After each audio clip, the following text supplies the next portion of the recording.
Hi all, I+ training സൊല്യൂഷൻസിൻ്റെ പുതിയൊരു ക്ലാസ്സിലേക്ക് സ്വാഗതം. അപ്പോൾ നമ്മൾ ലാസ്റ്റ് ക്ലാസ്സസിലായിട്ട് ഡിസ്കസ് ചെയ്തുകൊണ്ടിരുന്നത് 2026 സെറ്റ് കെമിസ്ട്രി എക്സാമിൻ്റെ ക്വസ്റ്റ്യൻസ് ആയിരുന്നു. നമ്മൾ ഏകദേശം 46 ചോദ്യങ്ങൾ ഡിസ്കസ് ചെയ്തിട്ടുണ്ടായിരുന്നു. ഇത് 47ാമത്തെ ചോദ്യമാണ് കേട്ടോ. അപ്പോൾ ചോദ്യം നോക്കുക, നമ്മുടെ ഫോട്ടോ കെമിസ്ട്രി റിലേറ്റഡ് ആയിട്ടുള്ള ചോദ്യമാണ്. Based on the Jablonski diagram phosphorescence is represented as. അപ്പോൾ നോക്കിക്കേ, നമ്മുടെ ഫോട്ടോ കെമിസ്ട്രി റിലേറ്റഡ് ആയിട്ട് ജബ്ലോൺസ്കി ഡയഗ്രാം അത്യാവശ്യം ഇമ്പോർട്ടൻസ് ഉള്ള ഒരു ടോപ്പിക്കാണ് കേട്ടോ. ജബ്ലോൺസ്കി ഡയഗ്രാമുമായിട്ട് റിലേറ്റ് ചെയ്തിട്ട് അത്യാവശ്യം റിപ്പീറ്റ് ചെയ്ത് മിക്ക തവണയും ക്വസ്റ്റ്യൻസ് വരാറുണ്ട്. ഇപ്പം ഏതെങ്കിലും ഒരു പെർട്ടിക്കുലർ T1 to S0 അല്ലെങ്കിൽ T1 to S1 അങ്ങനെ എന്തെങ്കിലും ഒരു ട്രാൻസ്ഫോർമേഷൻ തന്നിട്ട് അത് നമ്മുടെ ജബ്ലോൺസ്കി ഡയഗ്രത്തിൽ ഏത് ട്രാൻസ്ഫറിനെയാണ് ഇൻഡിക്കേറ്റ് ചെയ്യുന്നത്? ഫോസ്ഫോറസൻസ് ആണോ, ഫ്ലൂറസൻസ് ആണോ, ഇന്റർ സിസ്റ്റം ക്രോസിംഗ് ആണോ, ഇന്റേണൽ കൺവേർഷൻ ആണോ, അങ്ങനെ ഐഡന്റിഫൈ ചെയ്യാനായിട്ടുള്ള തരത്തിലുള്ള ക്വസ്റ്റ്യൻസ് വരുന്നതാണ്. ഓക്കെ, അപ്പം കൃത്യമായിട്ടും ഈ പറയുന്ന ജബ്ലോൺസ്കി ഡയഗ്രാം നിങ്ങൾ പഠിച്ചിരിക്കുക. ഓരോ ട്രാൻസ്ഫേഴ്സും ഏത് ലെവലിൽ നിന്ന് എവിടേക്കാണ്, അതായത് ഇപ്പോൾ സിംഗ്ലറ്റ് ടു സിംഗ്ലറ്റ് ആണോ, സിംഗ്ലറ്റ് ടു ട്രിപ്ലറ്റ് ആണോ, ട്രിപ്ലറ്റ് ടു സിംഗ്ലറ്റ് ആണോ, അതും ഇപ്പോൾ ട്രിപ്ലറ്റ് ടു സിംഗ്ലറ്റ് എന്ന് പറയുമ്പോൾ triplet to singlet excited state ആണോ, triplet to singlet ground state ആണോ, അങ്ങനെ കൃത്യമായിട്ടും ഓരോ ട്രാൻസ്ഫറും എവിടുന്ന് എങ്ങോട്ടാണ് എന്നുള്ളത് നിർബന്ധമായിട്ടും പഠിച്ചു വെച്ചിരിക്കുക. ഇപ്പോൾ ഒരു പ്രീവിയസിൽ 4-5 തവണ നടന്നിട്ടുള്ള ക്വസ്റ്റ്യൻ പേപ്പേഴ്സ് നോക്കിക്കഴിഞ്ഞാൽ നിങ്ങൾക്ക് ഒരു 2-3 ചോദ്യം 2-3 തവണ റിപ്പീറ്റ് ചെയ്തിട്ട് ജബ്ലോൺസ്കി ഡയഗ്രാമായിട്ട് റിലേറ്റ് ചെയ്തിട്ട് ചോദ്യം വന്നിട്ടുണ്ട്. ഇമ്പോർട്ടൻസ് ഉള്ള ടോപ്പിക്കാണ്, ചോദിക്കാൻ സാധ്യതയുള്ളതുമാണ് വരുന്ന പരീക്ഷകൾക്കും. അപ്പോൾ നോക്കുക, ഇവിടെ നമുക്ക് ഫോസ്ഫോറസൻസ് ഐഡന്റിഫൈ ചെയ്യാനാണ് ചോദ്യം. S1 to S0 ആണോ, T1 to S0 ആണോ, S1 to T1 ആണോ, SN to S1 ആണോ, ഫോസ്ഫോറസൻസിന്റെ കറസ്പോണ്ടിങ് ആയിട്ടുള്ള ട്രാൻസ്ഫർ എന്നാണ് ചോദ്യം. ഓക്കെ, അപ്പോൾ നമുക്ക് ഈ പറയുന്ന ജബ്ലോൺസ്കി ഡയഗ്രാം ആദ്യം ഒന്ന് പരിചയപ്പെടാം. അതിനുശേഷം നമുക്ക് ഇതിൻ്റെ ആൻസർ ഏതാണ് എന്നുള്ളത് നോക്കാം. അപ്പം ഡിഫറെൻറ്റ് ടൈപ്പ് ഓഫ് ട്രാൻസിഷൻസ് ഏതൊക്കെയാണ് എന്നുള്ളത് ആദ്യം ഒന്ന് അറിഞ്ഞിരിക്കുക. എന്തൊക്കെയാണ് ഡിഫറെൻറ്റ് ടൈപ്സ് ഓഫ് ട്രാൻസിഷൻസ്? നമ്മൾ ജബ്ലോൺസ്കി ഡയഗ്രത്തിൽ radiative and non radiative transitions represent ചെയ്യാറുണ്ട്. ആൻഡ് അതിനകത്ത് ഇൻക്ലൂഡ് ചെയ്യുന്ന ട്രാൻസിഷൻസ് ഏതൊക്കെയാണ്? അബ്സോർപ്ഷൻ ഉണ്ട്, ഫ്ലൂറസൻസ്, ഫോസ്ഫോറസൻസ് ഉണ്ട്, ഇന്റേണൽ കൺവേർഷൻ ഉണ്ട്, ഇന്റർ സിസ്റ്റം ക്രോസിംഗ് ഉണ്ട്. ഓക്കെ, അപ്പോൾ ഇത്രയും കാര്യങ്ങളാണ് നമ്മൾ യൂഷ്വലി ഇതിൻ്റെ അകത്ത് റെപ്രസെൻറ്റ് ചെയ്യുന്നത്. ചിലപ്പം വൈബ്രേഷണൽ റിലാക്സേഷൻ കൂടി അഡീഷണൽ ആയിട്ട് ചില ഫിഗേഴ്സിൽ ഇവിടെ കൊടുത്തിട്ടുണ്ട്, പക്ഷേ അതിനത്ര ഇമ്പോർട്ടൻസ് ഉള്ള ആളല്ല വൈബ്രേഷണൽ റിലാക്സേഷൻ. ബാക്കി 4 പേരാണ് ഇമ്പോർട്ടൻസ് ഉള്ള ആളുകൾ. ബാക്കി 5 പേര് absorption, fluorescence, phosphorescence, Inter system crossing and internal conversion. ഇത്രയും കാര്യങ്ങളാണ് ഇമ്പോർട്ടൻസ് ഉള്ളത് കേട്ടോ. അപ്പോൾ നോക്കിക്കേ നിങ്ങൾ,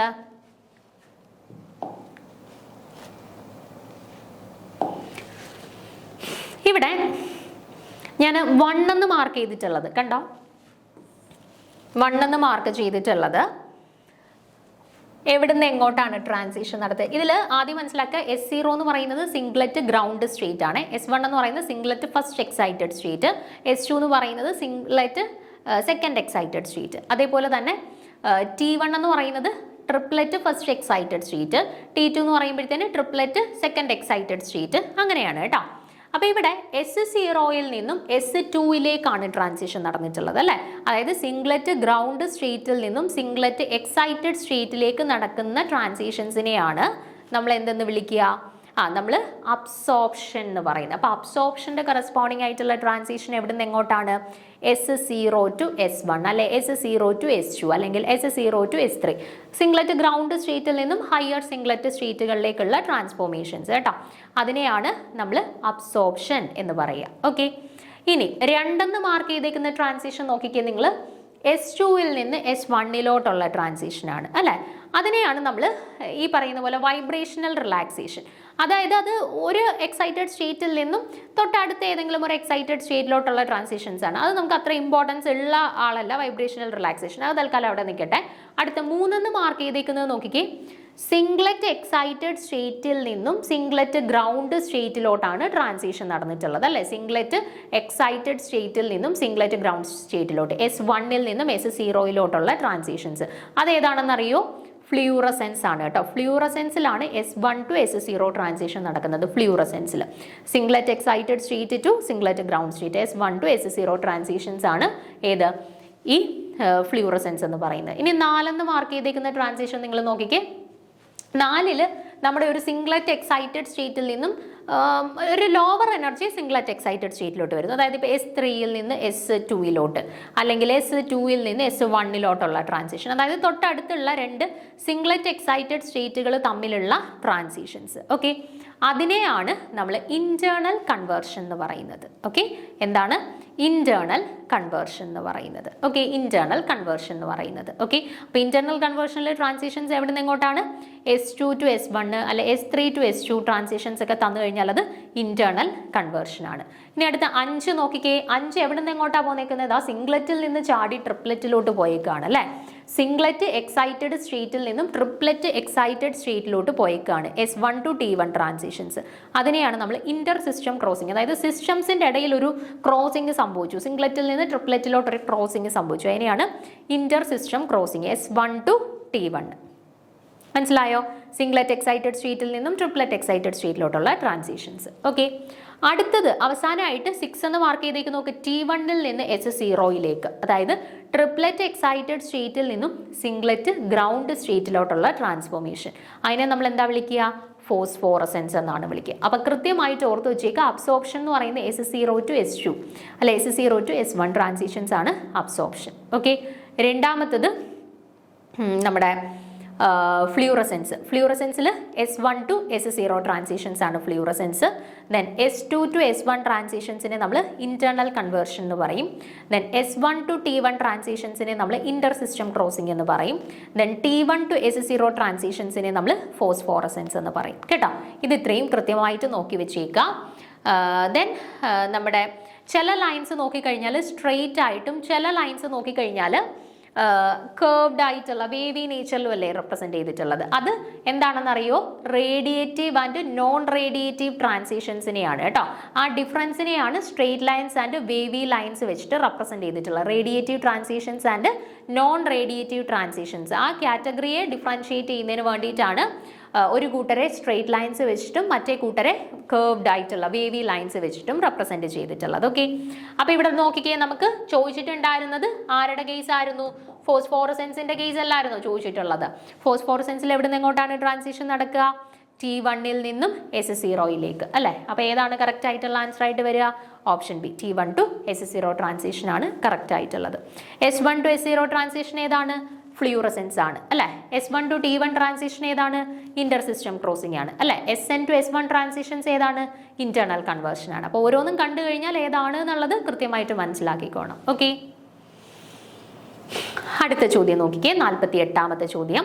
The oxidation state of 3 carbon atoms in C3O2 from left to right respectively are. ഇവിടെ നമുക്ക് ഒരു സ്പീഷീസ് തന്നിട്ടുണ്ട്, C3O2, ആൻഡ് അവരുടെ സ്ട്രക്ചറും തന്നിട്ടുണ്ട്. ഓക്കെ, അപ്പം ഇതിൽ എത്ര കാർബൺ ആറ്റംസ് ഉണ്ട്? മൊത്തത്തിൽ 3 കാർബൺ ആറ്റംസ് ഉണ്ട് അല്ലേ? അപ്പം ലെഫ്റ്റ് ടു റൈറ്റ്, അതായത് 1 2 3 ലെഫ്റ്റ് ടു റൈറ്റിലോട്ട് പോകുമ്പോൾ ഈ 3 കാർബൺ ആറ്റംസിൻ്റെയും ഓക്കെ 3 കാർബൺ ആറ്റംസിൻ്റെയും ഓക്സിഡേഷൻ സ്റ്റേറ്റ്സ് കണ്ടുപിടിക്കാനായിട്ടാണ് നമ്മളോട് ചോദിച്ചിട്ടുള്ളത്. ഓക്കെ, C1 C2 C3 3 പേരുടെയും ഓക്സിഡേഷൻ സ്റ്റേറ്റ് കണ്ടെത്താനായിട്ടാണ് ചോദ്യം. അപ്പം നോക്കിക്കേ, ഇവിടെ ഓക്സിജൻ ആണ് 2 എൻഡിലുമായിട്ടുള്ളത് അല്ലേ? ഓക്സിജന്റെ ചാർജ് എന്താണ്? യൂഷ്വലി -2 ആണ് അല്ലെ? ഓക്സിജൻ -2 ചാർജ് ആണ് ഉള്ളത്. അപ്പൊ തീർച്ചയായിട്ടും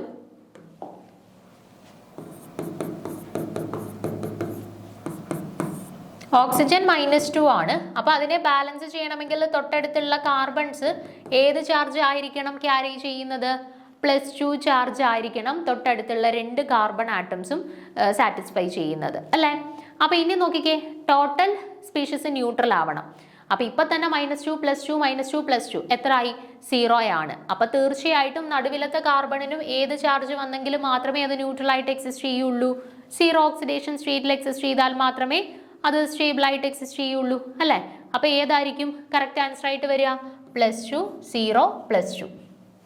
ഓപ്ഷൻ ബി, +2 0 +2 എന്നുള്ളതാണ് കറക്റ്റ് ആയിട്ടുള്ള ആൻസർ ആയിട്ട് വരുന്നത്. ഓക്കെ, കണ്ടേ, ഒന്ന് വായിച്ചു നോക്കുക. ഫോർ ദ ടെർമിനൽ കാർബൺ, സൈഡിലുള്ള 2 കാർബൺസ്, അതായത് C1ഉം C3യും കൺസിഡർ ചെയ്താൽ each is double bonded to an oxygen അല്ലേ. രണ്ടിന്റെ അപ്പുറത്തോട്ടും ഇപ്പുറത്തോട്ടും എന്തുണ്ട്, ഓക്സിജൻ ഉണ്ട്. ഒരെണ്ണത്തിന്റെ ഈ C1 കാർബണിന്റെ ഇപ്പുറത്തോട്ട് ഒരു ഓക്സിജൻ, C3 കാർബണിന്റെ അപ്പുറത്തോട്ട് ഒരു ഓക്സിജൻ ഉണ്ട് അല്ലേ. Since oxygen is more electronegative it pulls the electrons giving carbon A+2 contribution to the bond. അപ്പോൾ ഈ കാർബൺ അറ്റാച്ച് ചെയ്തിട്ടുള്ളത് ഈ ഹൈലി ഇലക്ട്രോനെഗറ്റീവ് ആയിട്ടുള്ള ഓക്സിജൻ ആണ്. അപ്പോൾ ഓക്സിജൻ -2 ചാർജ് സാറ്റിസ്ഫൈ ചെയ്യുന്നുണ്ടെങ്കിൽ അതിനെ ബാലൻസ് ചെയ്യാനായിട്ട് അതുമായിട്ട് ബോണ്ട് ചെയ്തിട്ടുള്ള കാർബൺ തീർച്ചയായിട്ടും ഏത് ചാർജ് ആയിരിക്കും പോസസ് ചെയ്യേണ്ടത്, +2 ചാർജ് ആയിരിക്കണം പോസസ് ചെയ്യേണ്ടത്. Okay, so for the central carbon atom it is bonded only to other carbons of equal electronegativity. Neither bond contributes to a change in the oxidation state. പിന്നെന്താ പറഞ്ഞിട്ടുള്ളത്, central carbon ആറ്റത്തിനെ നമ്മൾ നോക്കുകയാണെന്നുണ്ടെങ്കിൽ ഒരേ electronegativity ഉള്ള 2 കാർബൺസിലേക്കാണ് അവരെ join ചെയ്തിട്ടല്ലേ. ഇപ്പുറത്തും +2 അപ്പുറത്തും +2 oxidation state. അപ്പോൾ ഒരേ ഇലക്ട്രോനെഗറ്റിവിറ്റി ഉള്ള 2 കാർബൺസിലേക്കാണ് ആ സെൻട്രൽ കാർബണിനെ C2 എന്ന് നമ്മൾ ലേബിൾ ചെയ്ത കാർബണിനെ അറ്റാച്ച് ചെയ്തിട്ടുള്ളത്. അപ്പോൾ തീർച്ചയായിട്ടും അവരുടെ ഓക്സിഡേഷൻ സ്റ്റേറ്റ് എന്തേ ആവുള്ളൂ, 0 മാത്രമേ ആവാൻ ചാൻസ് ഉള്ളൂ. ഓക്കെ, സോ അതുകൊണ്ടാണ് ഓപ്ഷൻ ബി +2 0 +2 എന്നുള്ള രീതിയിൽ കോൺട്രിബ്യൂഷൻ വന്നത്. അടുത്ത ചോദ്യം നമ്മുടെ ഇൻസ്ട്രുമെന്റേഷൻ പാർട്ടുമായിട്ട് ബന്ധപ്പെട്ട ചോദ്യമാണ്. In nephelometry and turbidimetry are compared the incorrect statement is. ഇപ്പോൾ ഇവിടെ നെഫ്ലോമെട്രീനെ X എന്നും ടർബിഡിമെട്രീനെ Y എന്നുമാണ് അവർ റെപ്രസെന്റ് ചെയ്തിട്ടുള്ളത് കേട്ടോ. അപ്പം ഈ Xനെയും Yനെയും വെച്ചിട്ട് ഇവിടെ ശരിയായിട്ടുള്ള സ്റ്റേറ്റ്മെന്റ് കണ്ടെത്താനായിട്ടാണ് ചോദ്യം. നോക്കുക, ആദ്യം ഓപ്ഷൻസ് ഒന്ന് വായിച്ചു നോക്കുക. X measures scattered light and Y measure the transmitted light. Okay, രണ്ടാമത്തെ ഓപ്ഷൻ നോക്കുക. X is suitable for low concentration while Y is suitable for high concentration. X നെഫ്ലോമെട്രിയും Y ടർബിഡിമെട്രിയും ആണ്. X is used in protein detection while Y can monitor water quality X ഇല്ല. അപ്പോൾ X protein ഡിറ്റക്ഷന് വേണ്ടിയിട്ടും Y water quality ഡിറ്റർമിനേഷന് വേണ്ടിയിട്ട് use ചെയ്യുന്നു എന്ന് പറഞ്ഞേക്കുന്നു. Then in both X and Y the detector is at an angle of 90 degree. എക്സിലും വൈയിലും, അതായത് നെഫ്ലോമെട്രിയിലും ടർബിഡിമെട്രിയിലും നമ്മൾ ഡിറ്റക്ടറിനെ 90 ഡിഗ്രി ആംഗിളിലാണ് പ്ലേസ് ചെയ്യുന്നതെന്നാണ് പറഞ്ഞിട്ടുള്ളത്. ഓക്കെ, അപ്പോൾ നമുക്ക് തന്നിട്ടുള്ളതിൽ തെറ്റായിട്ടുള്ള ഇൻകറക്റ്റ് സ്റ്റേറ്റ്മെന്റ് ആണ് കണ്ടുപിടിക്കേണ്ടത്. അപ്പോൾ അത് കണ്ടുപിടിക്കുന്നതിന് മുന്നേ നമുക്ക് നെഫ്ലോമെട്രിയുടെയും ടർബിഡിമെട്രിയുടെയും കുറച്ച് ബേസിക് ആയിട്ടുള്ള ഇമ്പോർട്ടൻ്റ് ആയിട്ടുള്ള പോയിന്റ്സ് ഒന്ന് ഡിസ്കസ് ചെയ്യാമേ. അതിൻ്റെ ശേഷം നമുക്ക് ആൻസറിലോട്ട് പോവാം. നോക്കുക, ഫസ്റ്റ് നെഫ്ലോമെട്രിയുടെ ഇമ്പോർട്ടൻ്റ് ആയിട്ടുള്ള കുറച്ച് പോയിന്റ്സ് നോക്കാം. Nephelometry is an analytical chemistry technique used to measure the amount of turbidity or cloudiness in a solution caused by the presence of suspended or insoluble particles. അപ്പോൾ എന്താണ് നെഫ്ലോമെട്രി എന്ന് പറഞ്ഞാൽ? It is an analytical chemistry technique used to measure. എന്താണ് നമ്മൾ നെഫ്ലോമെട്രിക്കകത്ത് measure ചെയ്യുന്നതെന്ന് അറിയോ? Amount of turbidity അല്ലെങ്കിൽ cloudiness in a solution caused due to the presence of suspended insoluble particles. ഒരു സൊല്യൂഷനകത്ത് ഇൻസോലബിൾ ആയിട്ടുള്ള പാർട്ടിക്കിൾസ് സസ്പെൻഡ് ചെയ്ത് കിടപ്പുണ്ട് എന്നുണ്ടെങ്കിൽ അത് കാരണം ആ സൊല്യൂഷനിലുള്ള ടർബിഡിറ്റി അല്ലെങ്കിൽ ആ സൊല്യൂഷനിലുള്ള ക്ലൗഡിനെസ് ഒക്കെ മെഷർ ചെയ്യുന്നതിന് വേണ്ടിയിട്ട് നമ്മൾ യൂസ് ചെയ്യുന്ന ഒരു അനലിറ്റിക്കൽ ടെക്നിക്കാണ് നെഫ്ലോമെട്രി എന്ന് പറയുന്നത്. Okay, so while directed through A turbid solution containing suspended solid particles light is transmitted, absorbed and scattered. The amount of scattered light depends on the size, shape and concentration of the insoluble particles in the solution as well as on the incident wavelength of the light. എന്താ പറഞ്ഞേക്കുന്നത് നോക്കിക്കേ, നമ്മൾ നെഫ്ലോമെട്രി നമ്മൾ പറഞ്ഞു ഒരു particular സൊല്യൂഷനിൽ insoluble ആയിട്ടുള്ള suspended materials ഉണ്ടെന്നുണ്ടെങ്കിൽ അത് കാരണം ആ സൊല്യൂഷനിലുള്ള ടർബിഡിറ്റി അല്ലെങ്കിൽ ക്ലൗഡിനെസ് ആണ് നമ്മൾ നെഫ്ലോമെട്രി യൂസ് ചെയ്തിട്ട് മെഷർ ചെയ്യുന്നതെന്ന് പറഞ്ഞു. ഓക്കെ, ഇനി ഞാൻ ഈ ഒരു ടർബിഡ് സൊല്യൂഷനിലൂടെ ഈ സസ്പെൻഡഡ് ഇൻസോലബിൾ മെറ്റീരിയൽസ് ഉള്ള ഒരു ടർബിഡ് ആയിട്ടുള്ള ഒരു സൊല്യൂഷൻ അതിൻ്റെ അതുകൂടെ ഞാൻ നെഫ്ലോമെട്രി ക്യാരിഡ് ഔട്ട് ചെയ്യാനായിട്ട് പോവുകയാണ്. ഓക്കെ, അപ്പം ലൈറ്റിനെ ഞാൻ ഈ പറയുന്ന ടർബിഡ് സൊല്യൂഷനിലൂടെ കടത്തിവിടുന്ന സമയത്ത് ലൈറ്റിന് കുറച്ച് ലൈറ്റ് ട്രാൻസ്മിറ്റ് ചെയ്ത് പോവാം, കുറച്ച് ലൈറ്റിനെ ഈ പാർട്ടിക്കിൾസ് അബ്സോർബ് ചെയ്യാം, കുറച്ച് ലൈറ്റ് ഈ പാർട്ടിക്കിൾസിൽ സസ്പെൻഡഡ് മാറ്റേഴ്സിൽ തട്ടിയിട്ട് സ്കാറ്റർ ചെയ്തും പോവാം. മൂന്നിനുള്ള ടെൻഡൻസി ഉണ്ട് അല്ലേ, ട്രാൻസ്മിറ്റ് ചെയ്ത് പോവാം, സ്കാറ്റർ ചെയ്ത് പോവാം, അതേപോലെ കുറച്ച് പാർട്ട് ഓഫ് ലൈറ്റിനെ അവിടെ അബ്സോർബ് ചെയ്യാനും സാധിക്കും. Okay, so the amount of scattered light depends upon the size, shape and concentration of the insoluble particles in the solution as well as on the incident wave length of the light. ഇനി അവിടെ എന്തുമാത്രം scattering നടന്നു എന്നുള്ളത് എന്തിനെ depend ചെയ്യും? എന്തുമാത്രം insoluble suspended materials particles അവിടെ ഉണ്ട്, അവരുടെ സൈസ് എന്താണ്, അവരുടെ ഷേപ്പ് എന്താണ്, അവരുടെ പൊസിഷൻ എന്താണ്, ഇതിനെ ഡിപ്പെൻഡ് ചെയ്യും. അതേപോലെ തന്നെ ഇൻകമിങ് ഇൻസിഡൻറ്റ് ലൈറ്റിൻ്റെ വേവ് ലെങ്ത്, ഈ രണ്ട് ഫാക്ടേഴ്സിനെ ഡിപ്പെൻഡ് ചെയ്തിട്ടായിരിക്കും അവിടെ എന്തുമാത്രം സ്കാറ്ററിങ് സംഭവിച്ചു എന്നുള്ളത് മെഷർ ചെയ്യുന്നത്. Okay, so in nephelometry the intensity of the light scattered by the particles in a sample is measured, and this intensity of light scattered by the particles in a sample is measured, and this measurement is typically performed at a 90-degree angle to the incident light beam to minimize the interference from the transmitted light. അപ്പം ഇവിടെ നമ്മൾ ഈ പറയുന്ന scattered ലൈറ്റിൻ്റെ intensity base ചെയ്തിട്ടാണ് നമ്മൾ consider ചെയ്ത സൊല്യൂഷനിൽ എന്തുമാത്രം ടർബിഡിറ്റി ഉണ്ട് അല്ലെങ്കിൽ എന്തുമാത്രം ക്ലൗഡ്നെസ് ഉണ്ട് എന്നുള്ള കാര്യം നമ്മൾ മെഷർ ചെയ്യുന്നത്. ആൻഡ് ഇവിടെ ഡിറ്റക്ടർ നമ്മൾ യൂഷ്വലി സെറ്റ് ചെയ്യുന്നത് 90 ഡിഗ്രിയാണ്. ട്രാൻസ്മിറ്റഡ് ലൈറ്റുമായിട്ട് ഇൻ്റർഫറൻസ് ഉണ്ടാവാതിരിക്കുന്നതിന് വേണ്ടിയിട്ടാണ് നമ്മൾ ഈ 90 ഡിഗ്രി ആംഗിൾ ആദ്യമേ തന്നെ സെറ്റ് ചെയ്ത് വെച്ചിട്ടുള്ളത് കേട്ടോ. അപ്പോൾ 90 ഡിഗ്രി ആംഗിളിലാണ് നെഫ്ലോമെട്രിക്കകത്ത് നമ്മൾ ഡിറ്റക്ടറിനെ സെറ്റ് ചെയ്ത് വെച്ചിട്ടുള്ളത്. രണ്ടാമത്തത് ടർബിഡിമെട്രി. ഓക്കെ, അപ്പം നെഫ്ലോമെട്രിയിലും നമ്മൾ ടർബിഡിറ്റി അല്ലെങ്കിൽ ക്ലൗഡ്നെസ് ആയിരുന്നു മെഷർ ചെയ്തത് അല്ലേ. അപ്പോൾ അതിൽ നിന്ന് ടർബിഡിമെട്രിയുടെ വ്യത്യാസം എന്താ, അല്ലെ ടർബിഡിമെട്രിയുടെ ഡിഫറൻസ് എന്താണെന്നുള്ളത് നോക്കിക്കേ. Turbidimetry is an analytical technique used to determine the concentration of the suspended particles in a liquid or gas by measuring the loss of intensity of a transmitted light beam. അതായത് നമ്മൾ ഇവിടെയും turbidity തന്നെയാണ് measure ചെയ്യുന്നത്, അവിടെയും ടർബിഡിറ്റിയാണ് measure ചെയ്തത്. അവിടെ പക്ഷേ scattered ലൈറ്റിൻ്റെ ഇൻറ്റൻസിറ്റി മെഷർ ചെയ്തിട്ടാണ് എന്തുമാത്രം സസ്പെൻഡഡ് മെറ്റീരിയൽസ് നമ്മൾ കൺസിഡർ ചെയ്ത സൊല്യൂഷനിൽ ഉണ്ട്, അല്ലെങ്കിൽ അതിൽ നിന്ന് എന്തുമാത്രം ടർബിഡിറ്റി എവിടെ ഉണ്ട് എന്നുള്ള കാര്യം നമ്മൾ കൺസിഡർ ചെയ്ത് മനസ്സിലാക്കിയത് അല്ലേ. പക്ഷേ ഇവിടേക്ക് വരുമ്പം ടർബിഡിമെട്രിയിലേക്ക് വരുമ്പോഴത്തേന് എന്താ ഡിഫറൻസ്? ഇവിടെ എങ്ങനെയാണ് നമ്മൾ ടർബിഡിറ്റി മെഷർ ചെയ്യുന്നതെന്ന് അറിയോ? ഇവിടെ ഇവിടെയും പഴയതുപോലെ തന്നെ സസ്പെൻഡഡ് മെറ്റീരിയലിൻ്റെ കോൺസെൻട്രേഷൻ അല്ലെങ്കിൽ അവിടെ എന്തുമാത്രം ടർബിഡിറ്റി ഉണ്ട് എന്നുള്ളത് നമ്മൾ ഈ സസ്പെൻഡഡ് മെറ്റീരിയലിൻ്റെ കോൺസെൻട്രേഷൻ മെഷർ ചെയ്യുന്നത് വഴിയാണ് മനസ്സിലാക്കുന്നത്. ഇവിടെ പക്ഷേ സ്കാറ്റേർഡ് ലൈറ്റിനെയാണോ നമ്മൾ സ്റ്റഡി ചെയ്യുന്നത്? അല്ല, പകരം ഇവിടെ ട്രാൻസ്മിറ്റഡ് ലൈറ്റിനെയാണ് നമ്മളിവിടെ സ്റ്റഡി ചെയ്യുന്നത്. അതാണ് ഫസ്റ്റ് ഡിഫറൻസ്. നോക്കുക, turbidity is an analytical technique used to determine the concentration of the suspended particle in liquid or gas by measuring the loss of intensity of a transmitted light beam. അപ്പോൾ transmit ചെയ്ത് വരുന്ന light ബീമിൻ്റെ ഇൻറ്റൻസിറ്റിക്ക് എന്തുമാത്രം നഷ്ടം loss സംഭവിച്ചിട്ടുണ്ട്, അതായത് incident ലൈറ്റും transmitted light ബീമും തമ്മിൽ എന്തുമാത്രം ഡിഫറൻസ് സംഭവിച്ചിട്ടുണ്ടോ അതുപയോഗിച്ചുകൊണ്ടാണ് നമ്മൾ concentration of the suspended matter അല്ലെങ്കിൽ അവിടെ എന്തുമാത്രം ടർബിഡിറ്റി ഉണ്ട് എന്നുള്ള കാര്യം മനസ്സിലാക്കുന്നത്. Unlike nephelometry, which measures the light scattered by an angle usually 90 degree, turbidity measures the light passing directly through the sample. അതായത് മേജർ ഡിഫറൻസ് ഇതാണ്. നെഫ്ലോമെട്രിക്കകത്ത് നമ്മൾ സ്കാറ്റേർഡ് ലൈറ്റിൻ്റെ ഇൻറ്റൻസിറ്റി ആണ് മെഷർ ചെയ്യുന്നത്. പക്ഷേ ടർബിഡിമെട്രിയിലേക്ക് വരുമ്പോഴത്തേനോ നമ്മൾ ട്രാൻസ്മിറ്റഡ് ലൈറ്റിൻ്റെ ഇൻറ്റൻസിറ്റിയാണ് ഇവിടെ മെഷർ ചെയ്യുന്നത്. Okay, so here the detector is placed at an angle of 180 degree to measure the light that passes straight through the sample. Okay, അടുത്തൊരു മേജർ ഡിഫറൻസ് എന്ന് പറഞ്ഞാൽ നെഫ്ലോമെട്രിയിൽ നമ്മൾ ഡിറ്റക്ടറിനെ 90 ഡിഗ്രി ആംഗിളിൽ പ്ലേസ് ചെയ്യുന്ന സമയത്ത് ടർബിഡിമെട്രിയിൽ നമ്മൾ 180 ഡിഗ്രി ആംഗിളിലാണ് ഡിറ്റക്ടറിനെ പ്ലേസ് ചെയ്യുക. Okay, then nephelometry is more sensitive and suitable for lower concentration while turbidimetry is better for higher concentration. നമുക്ക് അത്യാവശ്യം സെൻസിറ്റീവ് ആയിട്ടുള്ള മെത്തേഡാണ് നെഫ്ലോമെട്രി. അതുകൊണ്ട് തന്നെ യൂഷ്വലി ലോവർ കോൺസെൻട്രേഷൻസിൻ്റെ കേസസിലൊക്കെയാണ് ലോവർ കോൺസെൻട്രേഷൻ ടർബിഡിറ്റിക്ക് ഉള്ള കേസസിലാണ് നമുക്ക് നെഫ്ലോമെട്രി കൂടുതൽ അഡോപ്റ്റ് ചെയ്യാനായിട്ട് പറ്റുക. പക്ഷേ ഹയർ കോൺസെൻട്രേഷൻസിൻ്റെ കേസിലാണ് നമുക്ക് turbidimetry കൂടുതലായിട്ട് ഓപ്റ്റ് ചെയ്യുന്നത്. Okay, so nephelometry is the standard clinical method for quantifying the specific proteins in biological fluid and turbidimetry is widely used for monitoring the water quality and clarity of in pharmaceutical products. ഇനി അവരുടെ applications ആണ് പറഞ്ഞിട്ടുള്ളത്. നെഫ്ലോമെട്രിയുടെ applications mainly എന്താണ്? Proteins, quantitative determination of proteins. ഇപ്പം ഒരു particular biological സിസ്റ്റത്തിനകത്ത് എന്തുമാത്രം proteins present ആയിട്ടുണ്ട് അല്ലെങ്കിൽ അതിൻ്റെ ക്വാണ്ടിറ്റേറ്റീവ് ഡിറ്റർമിനേഷനൊക്കെ വേണ്ടിയിട്ടാണ് നമ്മൾ നെഫ്ലോമെട്രി യൂഷ്വലി യൂസ് ചെയ്യുന്നത്. ആൻഡ് വാട്ടർ ക്വാളിറ്റി മെഷർമെൻറ്റ്സുമായിട്ട് ബന്ധപ്പെട്ടാണ് നമ്മൾ ടർബിഡിമെട്രി യൂസ് ചെയ്യുന്നത്. പിന്നെ ഫാർമസ്യൂട്ടിക്കൽ പ്രൊഡക്ട്സിൻ്റെയൊക്കെ ക്ലാരിറ്റി ഒക്കെ മെഷർ ചെയ്യുന്നതിന് വേണ്ടിയിട്ടും നമുക്ക് ടർബിഡിമെട്രി ജനറലി യൂസ് ചെയ്യാം. ഓക്കെ, അപ്പോൾ മേജർ ഡിഫറൻസസ് മനസ്സിലായല്ലോ. നമ്മൾ നെഫ്ലോമെട്രിയും ടർബിഡിമെട്രിയും രണ്ടിടത്തും നമ്മൾ ടർബിഡിറ്റി അല്ലെങ്കിൽ ക്ലൗഡ്നെസ് ആണ് മെഷർ ചെയ്യുന്നത്. ആൻഡ് നെഫ്ലോമെട്രിക്കകത്ത് നമ്മൾ സ്കാറ്റേർഡ് ലൈറ്റ് ആൻഡ് ഇൻറ്റൻസിറ്റി മെഷർമെൻറ്റിലൂടെയാണ് ടർബിഡിറ്റി അല്ലെങ്കിൽ കോൺസെൻട്രേഷൻ ഓഫ് ദി സസ്പെൻഡഡ് പാർട്ടിക്കിൾസിനെ മെഷർ ചെയ്യുന്നത്.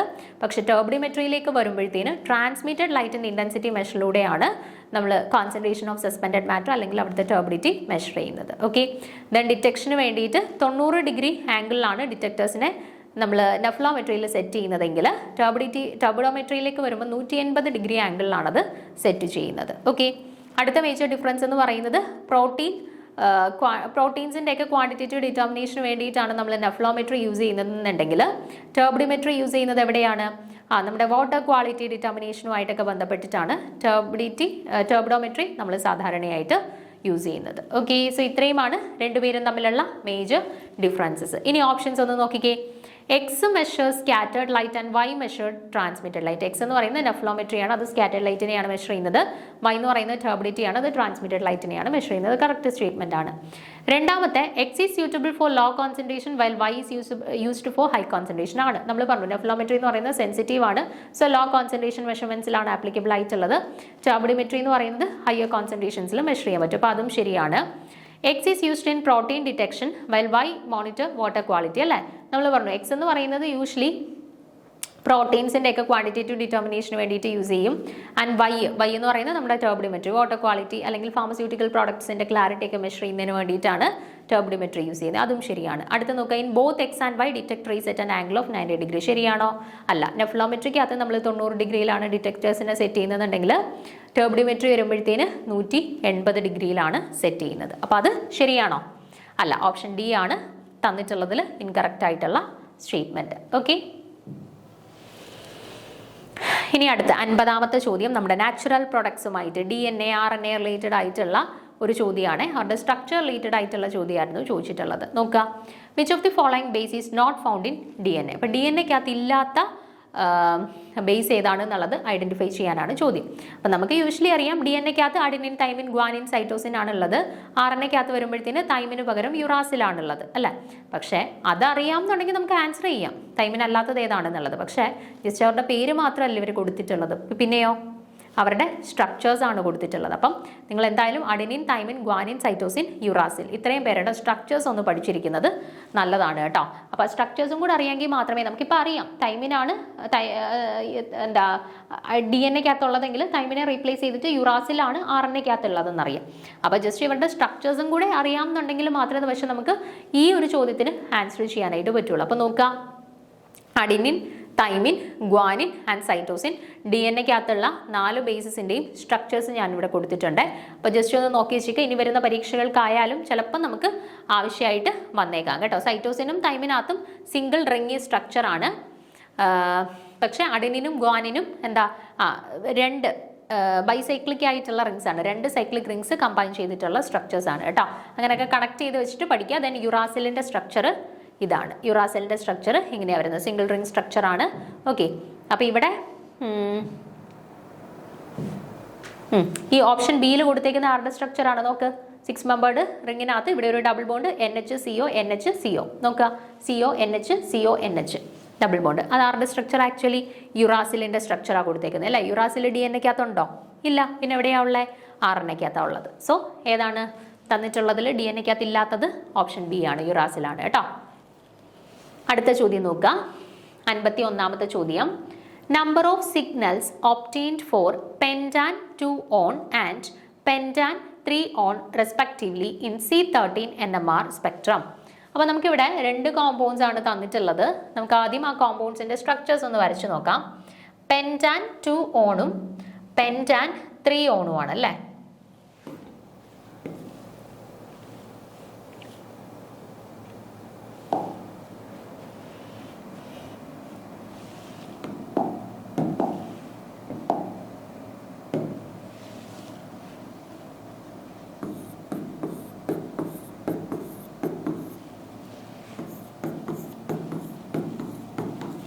പെൻറ്റാൻ 2 on എന്ന് പറയുമ്പോൾ 2ാമത്തെ പൊസിഷനിലാണ് C ഡബിൾ ബോണ്ടോ.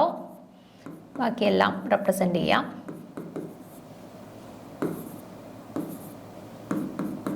ഓക്കെ, പെൻറ്റാൻ 3 on എന്ന് പറയുമ്പോൾ 3ാമത്തെ പൊസിഷനിലാണ് C ഡബിൾ ബോണ്ടോ വരുന്നത്.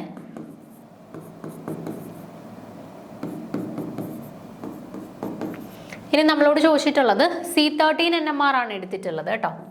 C13 NMR ആണ് എടുത്തിട്ടുള്ളത്.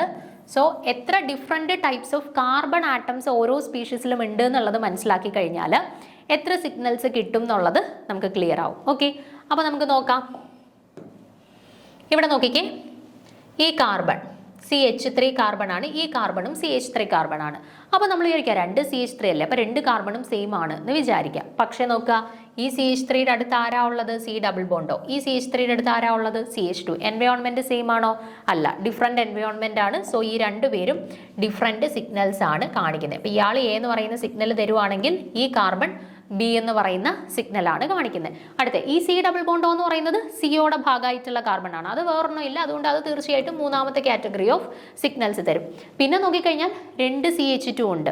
അപ്പോൾ രണ്ടും CH2 അല്ലേ, എങ്കിൽ പിന്നെ 2 കാർബൺ ഒരുപോലെയുള്ള കാർബൺ ആണെന്ന് നമ്മൾ ചിന്തിച്ചേക്കാം. പക്ഷെ ഒന്ന് നോക്കിക്കേ, ഈ കാർബൺ അറ്റാച്ച് ചെയ്തിട്ടുള്ളത് ഈ CH2 അറ്റാച്ച് ചെയ്തിട്ടുള്ളത് എങ്ങോട്ടേക്കാ? C ഡബിൾ ബോണ്ട് ഓയിലേക്കാ. പക്ഷേ ഈ CH2 അറ്റാച്ച് ചെയ്തിട്ടുള്ളത് എങ്ങോട്ടേക്കാ? CH3യിലേക്കാ. അപ്പോൾ ഈ 2 കാർബൺസും ഐഡന്റിക്കൽ ആയിട്ടുള്ള കാർബൺസ് ആണോ? അല്ല, 2 കാർബൺസും വ്യത്യസ്തമാണ്. അപ്പോൾ ഇത് D സിഗ്നൽ തരുമെങ്കിൽ ഇത് E സിഗ്നലാണ് തരുന്നത്. അപ്പോൾ മൊത്തത്തിൽ നോക്കിക്കേ, എത്ര ഡിഫറെൻറ്റ് ടൈപ്സ് ഓഫ് കാർബൺസ് നമുക്ക് ഇവിടെ കിട്ടി? 1 2 3 4 5 5 ഡിഫറെൻറ്റ് ടൈപ്സ് ഓഫ് കാർബൺസ് ഉണ്ട്. ദാറ്റ് മീൻസ് 5 സിഗ്നൽസ് ആണ് നമുക്ക് ഈ സ്പീഷീസിൻ്റെ കറസ്പോണ്ടിങ് ആയിട്ട് ഇവിടെ കിട്ടുന്നത്. ഇനി ഇവിടെ നോക്കിക്കേ, ഇവിടെയും നമുക്ക് പെൻറ്റാൻ 3 ഓൺ ആണ് അല്ലേ, 3rd പൊസിഷനിലാണ് C ഡബിൾ ബോണ്ടോ വന്നിട്ടുള്ളത്. അപ്പോൾ നിങ്ങൾ നോക്കിക്കേ, ഇങ്ങേ അറ്റത്തും ഒരു CH3 ഉണ്ട്, ഇങ്ങേ അറ്റത്തും ഒരു CH3 ഉണ്ട്. ഈ 2 CH3യും ഒരുപോലെയുള്ള CH3 ആണോ? നോക്കിക്കേ, ഈ CH3 അറ്റാച്ച് ചെയ്തിട്ടുള്ളത് ഒരു CH2യിലേക്കാണ്, ഈ CH3 അറ്റാച്ച് ചെയ്തിട്ടുള്ളതും ഒരു CH2യിലേക്കാണ്. അപ്പോൾ 2 CH3യുടെയും എൻവയോൺമെന്റ് സെയിം ആണ് അല്ലേ. എൻവയോൺമെന്റ് സെയിം ആണ് എന്നുണ്ടെങ്കിൽ ആ 2 കാർബൺസും ഒരുപോലെയുള്ള കാർബൺസ് ആണ്. അപ്പോൾ ഇയാൾ A എന്ന് പറയുന്ന സിഗ്നൽ തരുവാണെങ്കിൽ ഇയാളും A എന്ന് പറയുന്ന സിഗ്നൽ തന്നെയായിരിക്കും തരുന്നത്. മനസ്സിലായോ? ഇനി അടുത്ത നോക്കിക്കേ, ഇവിടെയും CH2, ഇവിടെയും CH2. 2 CH2ന്റെ എൻവയോൺമെന്റ് സെയിം ആണോ എന്ന് നോക്കിക്കേ. ഈ CH2ന്റെ ഇപ്പുറത്ത് CH3, ഇപ്പുറത്ത് CO അല്ലേ. ഈ CH2ന്റെ ഇപ്പുറത്ത് CH3, ഇപ്പുറത്ത് CO. സെയിം എൻവയോൺമെന്റ് ആണ് 2 CH2നും. അപ്പോൾ ഇയാൾ തരുന്ന സിഗ്നൽ തന്നെയായിരിക്കും ഇയാളും തരുന്നത്. മനസ്സിലായോ? ഇനി C ഡബിൾ ബോണ്ട് ഒറ്റ കാർബണേ ഉള്ളൂ, അത് മൂന്നാമത്തെ ഡിഫറെൻറ്റ് ടൈപ്സ് ഓഫ് സിഗ്നൽ ആയിരിക്കും തരിക. അപ്പോൾ നോക്കിക്കേ, മൊത്തത്തിൽ അവിടെ എത്ര സിഗ്നൽ കിട്ടും? A എന്ന് പറയുന്ന 2 സിഗ്നൽ, B എന്ന് പറയുന്ന 2 സിഗ്നൽ, C എന്ന് പറയുന്ന ഒരു സിഗ്നൽ. അപ്പോൾ എത്ര ഡിഫറെൻറ്റ് ടൈപ്സ് ഓഫ് കാർബൺസ് നമുക്ക് ഇവിടെ കിട്ടി? 3 ഡിഫറെൻറ്റ് ടൈപ്സ് ഓഫ് കാർബൺസ് നമുക്ക് കിട്ടി. ദാറ്റ് മീൻസ് ഇവിടെ എത്ര സിഗ്നൽസ് ഉണ്ട്? നമുക്ക് 3 സിഗ്നൽസ് ഉണ്ട് എന്ന് കിട്ടി. ഓക്കെ, അപ്പോൾ ഈ 2 സ്പീഷീസിലും C13 NMR സ്പെക്ട്രം എടുത്തു കഴിഞ്ഞാൽ എത്ര സിഗ്നൽസ് വീതം നമുക്ക് കിട്ടുന്നത്? ഫസ്റ്റ് സ്പീഷീസിനകത്ത് 5 സിഗ്നൽ കിട്ടും, സെക്കൻഡ് സ്പീഷീസിനകത്ത് 3 സിഗ്നൽ കിട്ടും. ഓക്കെ, സോ കറക്റ്റ് ആൻസർ ഏതാണെന്നുള്ളത് ചെക്ക് ചെയ്യാം.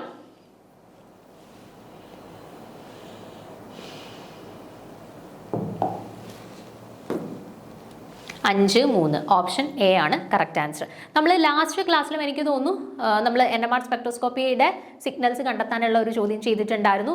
ESR സ്പെക്ട്രോസ്കോപ്പിയിൽ സിഗ്നൽസ് കണ്ടെത്താനായിട്ടുള്ള ഒരു ചോദ്യം ചെയ്തിട്ടുണ്ടായിരുന്നു അല്ലേ. അപ്പോൾ മൊത്തത്തിൽ ഇപ്പം ഈ സ്പെക്ട്രോസ്കോപ്പിയിൽ സിഗ്നൽസ് കണ്ടെത്താൻ തന്നെയുള്ള 3 ചോദ്യങ്ങൾ നമ്മൾ ഇതുവരെ എത്രയാ 51 ചോദ്യങ്ങളായപ്പോൾ തന്നെ നമ്മൾ 3 ചോദ്യങ്ങൾ ചെയ്തിട്ടുണ്ട്. ഞാൻ കഴിഞ്ഞ ക്ലാസ്സിലെ പറഞ്ഞിട്ടുണ്ടായിരുന്നു ഈ സിഗ്നൽസിന്റെ ഡിറ്റർമിനേഷൻ, അതിപ്പോൾ NMR സ്പെക്ട്രോസ്കോപ്പിയിലായിക്കോട്ടെ ESR സ്പെക്ട്രോസ്കോപ്പിയിലായിക്കോട്ടെ, ടോട്ടൽ നമ്പർ ഓഫ് സിഗ്നൽസിനെ കണ്ടെത്തുക എന്നുള്ള ചോദ്യം ഒരു കമ്പൽസറി ചോദ്യമാണ്. എല്ലാ തവണത്തെ മിക്ക പരീക്ഷകൾക്കും ഒരു 3 or 4 ചോദ്യങ്ങൾ നിങ്ങൾക്ക് സിഗ്നൽസ് കണ്ടെത്താൻ തന്നെ ചോദിക്കും. അപ്പോൾ ഒന്നെങ്കിൽ സിഗ്നൽസിന്റെ എണ്ണം കണ്ടുപിടിക്കാനായിരിക്കും, അല്ലെങ്കിൽ പാസ്കൽസ് ട്രയാങ്കിൾ വെച്ചിട്ട് ആ സിഗ്നൽസിന്റെ സ്പ്ലിറ്റിംഗ് റേഷ്യോ കണ്ടുപിടിക്കാനായിരിക്കും. എന്തായാലും അതിനെ ബേസ് ചെയ്തിട്ട് ഷുവർ ക്വസ്റ്റ്യൻ ആണ്.